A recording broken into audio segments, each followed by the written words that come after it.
As mentioned many times in this book, Americans in general like to make friends and socialize. They will open up their homes and lives to you. And you can do the same with them. Rules of etiquette and common sense apply, of course.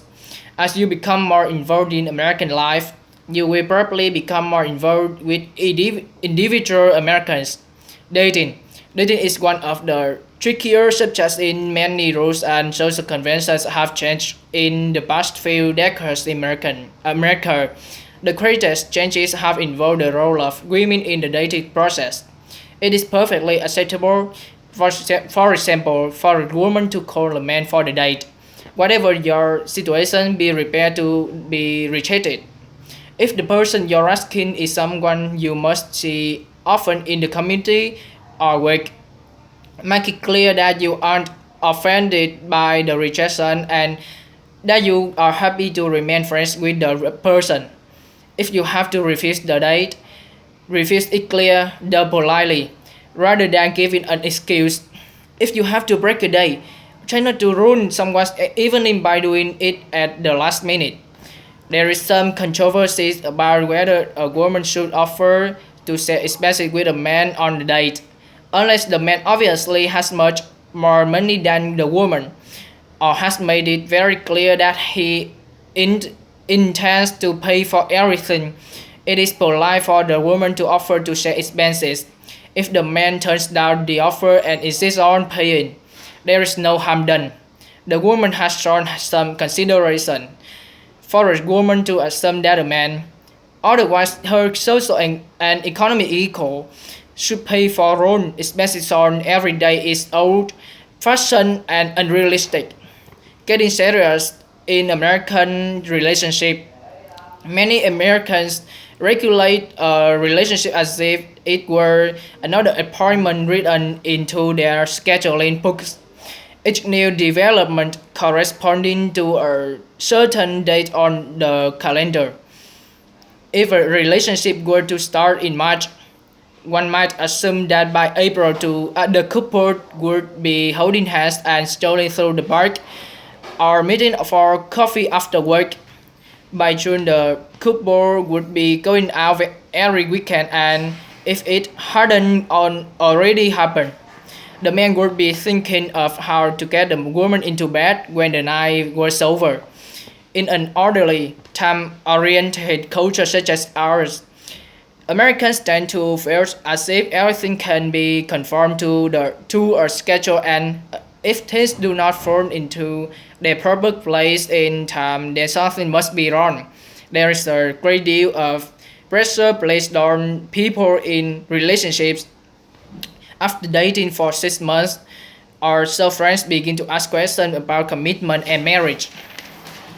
Because there seems to be a trend in development process of relationships, we as Americans have come to expect this timeline to be followed in all relationships, including our own. Is it possible, however, that we are entirely missing the point of having a relationship? Taking steps toward intimacy with another person cannot be compared to scheduling a visit to visit your doctor's office by picking a day on the calendar and showing up at the appointed time. Relationship must not be constrained by a timeline because they are not meant to be, and not everyone goes into the relationship looking for the same thing. Some Americans some Americans might assume that if a couple has not had sex after dating for a month, that they are not serious. Is this true? Or does our definition of serious need to be evaluated? One dictionary definition of the word serious suggests that to be serious is to show deep thought and earnestness in action. If we were to follow the relationship timeline normalized by our culture, basing the seriousness of our relationship on its progression towards sexual intimacy, would we really be moving towards serious relationship or just another sexual fling? It must be accounted for that everyone has a different understanding of progress has value in a relationship. Some may seek a partner merely to fulfill a sexual desire, while others long to have someone to cling to through the rough storms of life.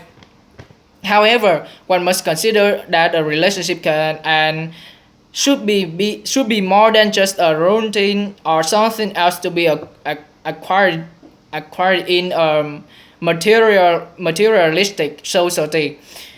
The value of the relationship should be judged from the level of emotional intimacy a couple experiences, their ability to understand and be understood by one another. American culture is so focused on such an appeal that we have come to associate physical intimacy with an emotional intimacy and love. Love does not occur during or as a result of physical act of intimacy. It is born forth in the space of time during which a couple gets to know each other beyond a surface level. If you are considering getting serious with your boyfriend or girlfriend, take a moment to think about your conception of this word. Will you follow the well-traveled route of sexual relationship, or will you seek a more rewarding sense of trust and belonging that can be had in a strong love relationship based on your deep knowledge and understand of your partner?